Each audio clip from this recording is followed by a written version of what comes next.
नसूह एक ऐसा मर्द था जो औरतों जैसी शक्ल व सूरत रखता था, नर्म आवाज, नाजुक जिस्म और दाढ़ी के बगैर। वो इसी जाहिरी भेस का फायदा उठाकर जनाना हमाम में औरतों का मसाज करता था। ये उसके लिए जरिया माश भी था और उसके दिल में छुपी ख्वाहिश की तकमील भी। कई बार जमीर ने उसे मलामत की, मगर हर बार वो अपनी तौबा तोड़ देता था। एक दिन बादशाह की बेटी हमाम में आई और मसाज के बाद उसका कीमती हीरा कहीं खो गया। शहजादी के हुक्म पर सबकी तलाशी ली जाने लगी। नसूह बदनामी और शर्मिंदगी के डर से एक कोने में छुप गया। जब उसने देखा कि कनीजें उसे ढूंढ रही हैं, तो उसने रोते हुए सच्चे दिल से खुदा से तौबा की और दुआ मांगी, ऐ अल्लाह, मैं वादा करता हूँ कि आज के बाद कभी ये गुनाह नहीं करूंगा, मेरी लाज रख ले। उसकी दुआ अभी खत्म भी नहीं हुई थी कि बाहर से आवाज आई, नसूह को छोड़ दो, हीरा मिल गया है। नसूह की आंखों में आंसू थे और दिल में इत्मीनान। उसने शहजादी से रुखसत ली और घर आ गया। नसूह जान गया था कि अब इस शहर में रहना मुमकिन नहीं, जहाँ की औरतें अब भी उसे चाहती थीं। उसने अपनी तमाम नाजायज कमाई गरीबों में बांट दी और शहर छोड़कर एक वीरान पहाड़ी पर चला गया। वहाँ वो अल्लाह की इबादत में मशगूल हो गया। एक दिन उसे एक भैंस नजर आई जो घास चर रही थी। उसने सोचा कि ये किसी चरवाहे की होगी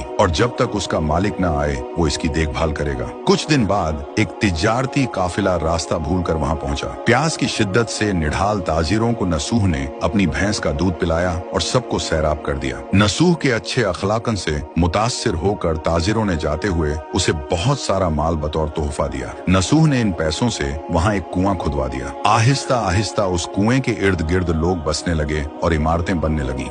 नसूह की नेकियों की वजह से सब उसकी इज्जत करते थे। नसूह की नेकी और शोहरत के चर्चे बादशाह तक जा पहुंचे। बादशाह उससे मिलने का बेहद मुश्ताक था, लेकिन नसूह ने बादशाह के पास आने से इनकार कर दिया। इस बेनियाजी ने बादशाह की मिलने की तलब और बढ़ा दी और उसने खुद नसूह से मिलने का फैसला किया। जब बादशाह नसूह की बस्ती में दाखिल हुआ, वहीं उसकी रूह कब्ज हो गई। चूंकि बादशाह बतौर अकीदतमंद नसूह के पास आ रहा था और रियाया भी नसूह की खूबियों की कायल हो चुकी थी, सब ने नसूह को बादशाह के तख्त पर बिठा दिया। नसूह ने इंसाफ का निजाम कायम किया और उसी शहजादी से शादी कर ली जिसके गोहर की वजह से उसे हिदायत मिली थी। एक दिन एक शख्स दरबार में आया और अपनी गुमशुदा भैंस का जिक्र किया। नसूह ने मुस्कुराते हुए कहा, तुम्हारी भैंस मेरे पास है और आज जो कुछ मेरे पास है वो सब उसी की वजह से है। इस पर वो शख्स कहने लगा, ऐ नसूह, जान लो, न मैं इंसान हूँ और न ही वो जानवर भैंस है। हम दो फरिश्ते थे जो तुम्हारा इम्तिहान लेने आए थे। ये सब कुछ तुम्हारी